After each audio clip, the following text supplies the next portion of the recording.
Lisa, thank you so much for being here today. We're so excited that we get to interview you. I would love if you could introduce yourself. Hi there. Well, first of all, thank you for hosting me today. I am excited to be here as well. And my name is Lisa Wilkes. I am a flight attendant, an animal rescuer, a licensed master of social work, and an author living in Tampa, Florida. Love that. I would love if you could tell us what your books are about.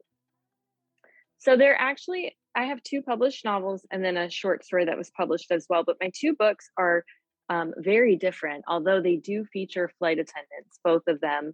The first book was published in 2020 and it is called Flight Path. And that one is kind of your typical carefree cross country romance. It's basically just this extended love story with the twist that it happens in the aviation field.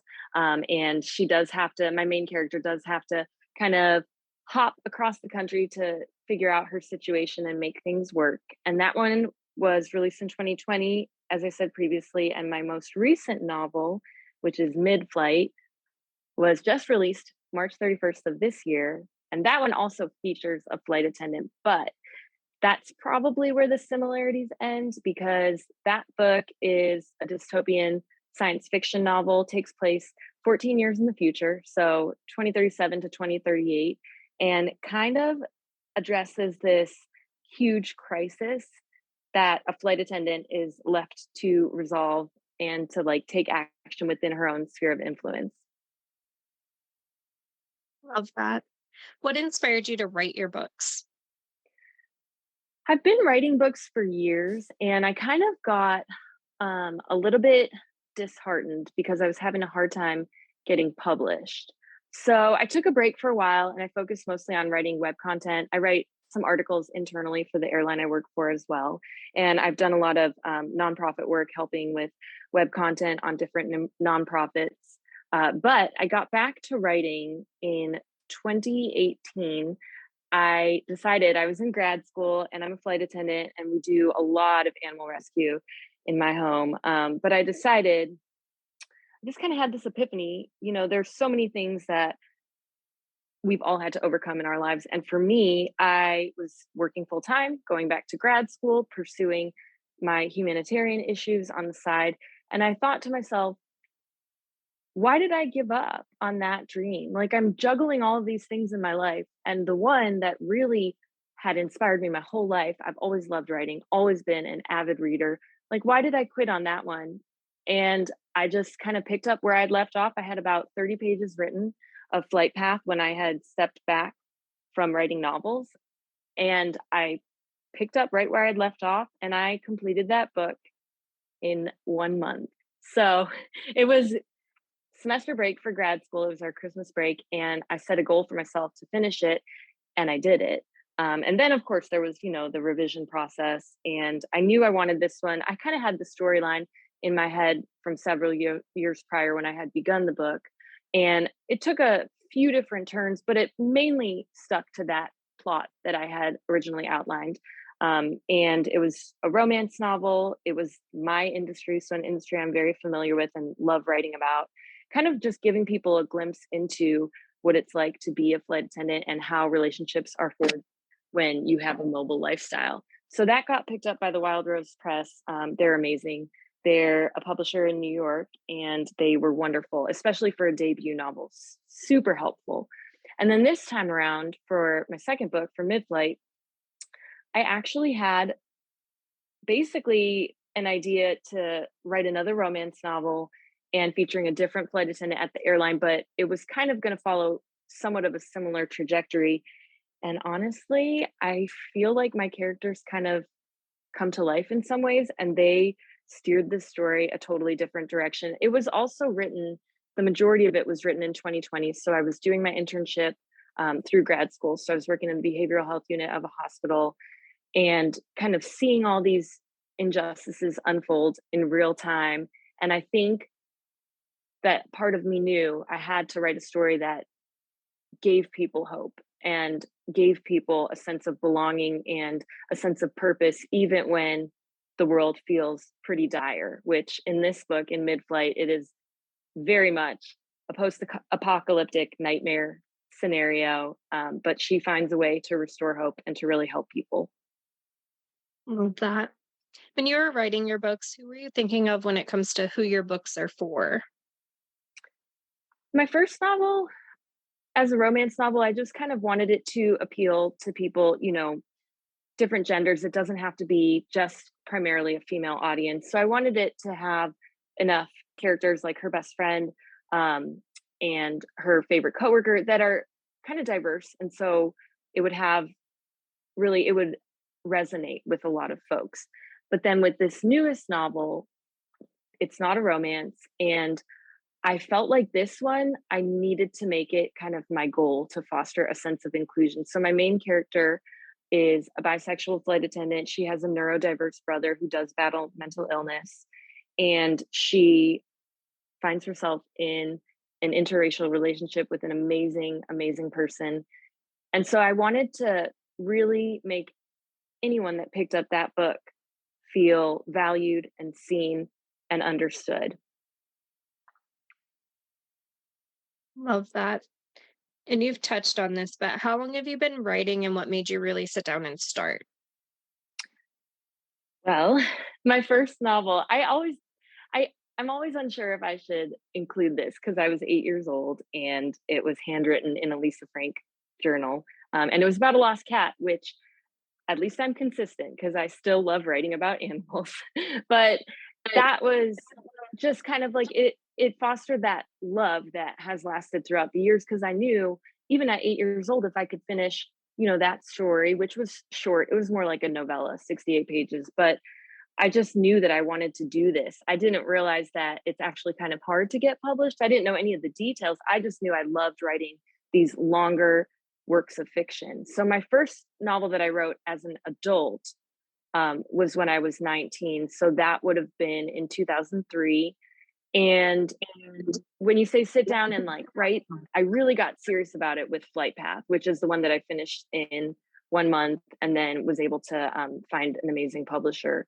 So that was about 4 years ago now. And I think it just takes one yes, for me anyway, like one yes from that publisher to make me realize, okay, like I can do more. I can do more books. I can keep this going. I can keep a positive attitude because the industry is pretty tough. And I think some folks do get jaded. Love that.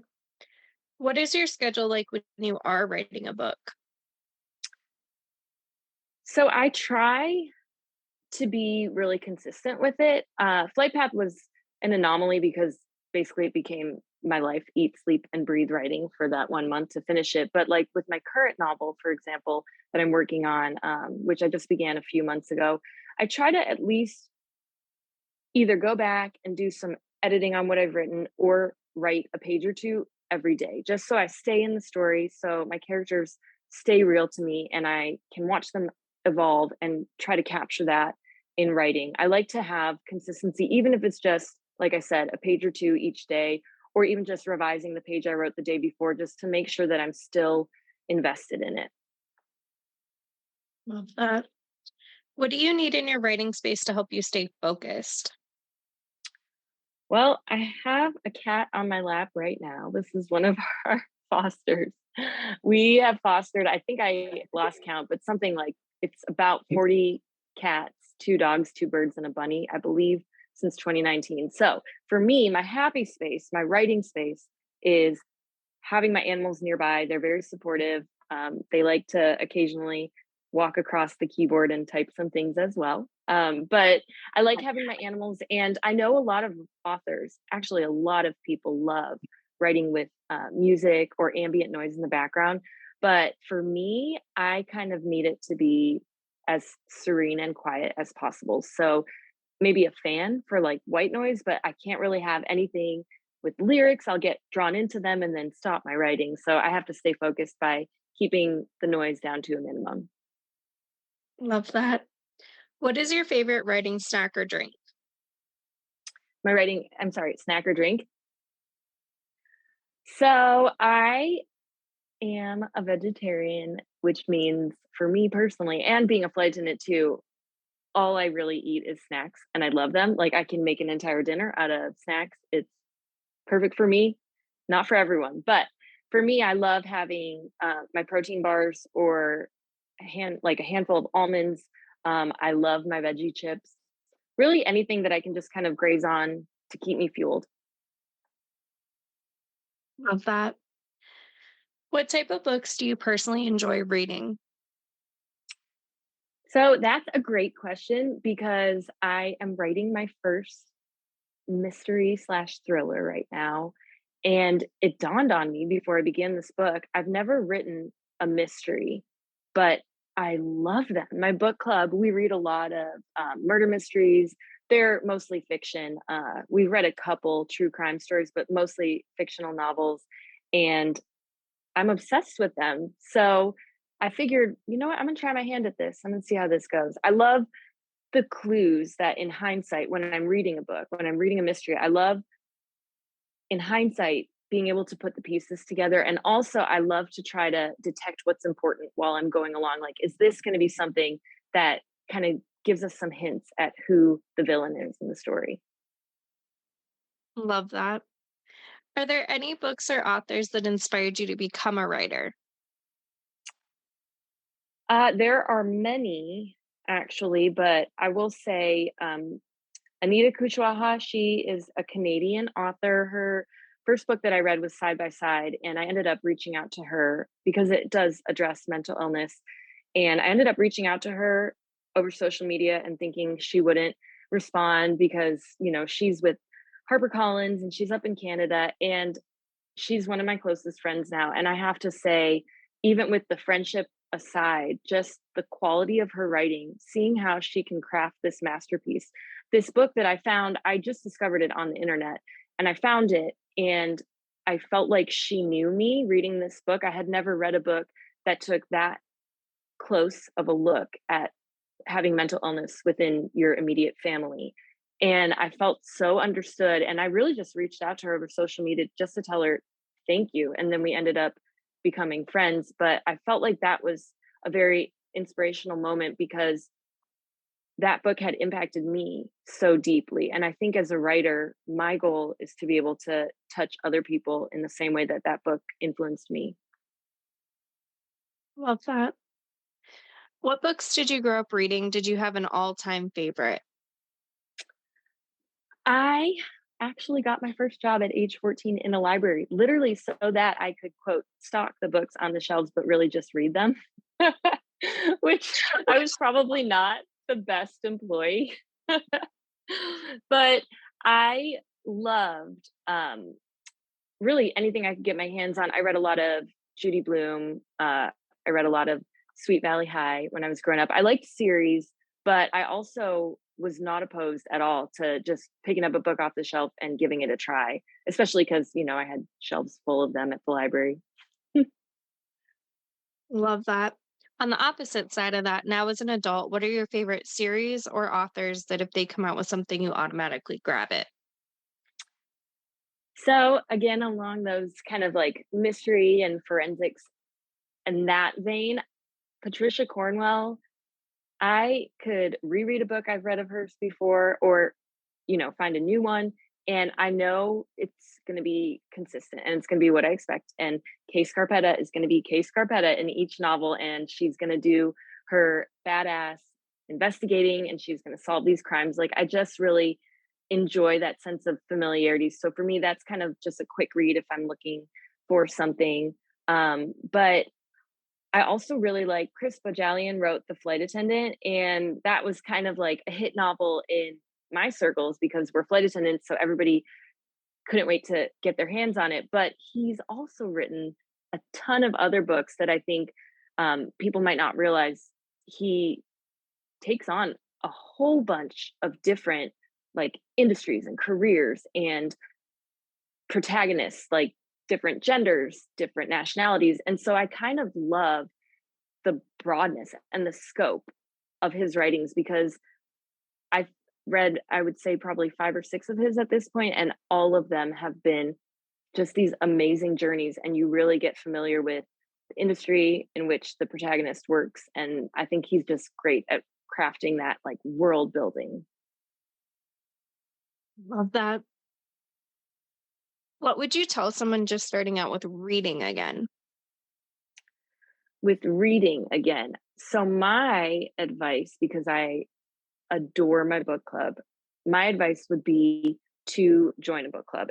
And I say that because I think it exposes you to a lot of different books that you might not have heard of on your own. And it's so much more fun, in my opinion, to get to chat about what you've read with a group that's also read that. And it fosters this sense of camaraderie, which is super fun as well. But these days I think it's really easy. My book club is in Dallas and I no longer live in Texas, but I'm still able to meet with them monthly for our Zoom chats and just discuss these really cool books that we select one book per month. There's about 12 of us, so it works out to about once a year. Love that. That's amazing. On the other side of that, what would you tell someone just starting to write their own book? My best advice, and I thought I had invented this, but then I was chatting with some other authors at my publishing house, and I was like, oh, I guess this is common knowledge. But I thought I was the original inventor. I always told people, even back in college when I had finished that first novel as an adult writer, I always tell people that when you're writing a book, that's not the time to be a perfectionist because if you are, it's going to be really hard to finish that book. So, my best advice is to just stick with it, get the words out on the page. They don't have to be perfect. That's what editing is for. And you have all those months to revise it. But in order to revise something, it has to be completed, it has to be this work that you wanted to put forth. So, because of that, I say it's like just get the skeleton, get the bare bones in place, right? It might not feel like it's the best thing you've ever written, but keep going with it because eventually you'll have that novel and then you can go back and do all the tweaks that you want. Love that. What's one thing that people are generally surprised to find out about you? Surprised to find out about me. Well, I actually, after 13 years as a flight attendant, I really try to avoid airports on my days off, which is kind of silly since my job is flying and I have these amazing travel benefits. And I do fly when I have to. I do a lot of animal rescue flights as well for the airline. But I'm sort of at the point in my life where, I fly so much and I fly for work and I do these animal rescue flights that if I'm given a chance to just take a quick beach weekend that I can drive to, that's going to be my preference. Love it. Is there anything you would like to say or add? I would like to tell authors out there or people that are even just thinking about writing their own book and they're kind of intimidated by it.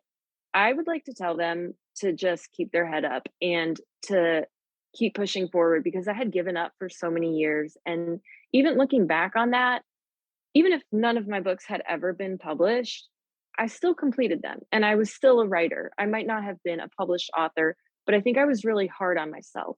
And another thing I would want to say is that I never really at the time considered self publishing. It just wasn't really on my radar. But in hindsight, those earlier novels, I got a lot of rejection letters from different publishing houses, but self publishing is a really great option. And I hadn't given it much consideration. So I had felt like a failure for a long time. But I think there are a lot of resources for indie authors these days, and it's a really good option. So I say just stick with it and know that you are a writer, you're on your way, and that you are going to have options once you finish that book. I love that.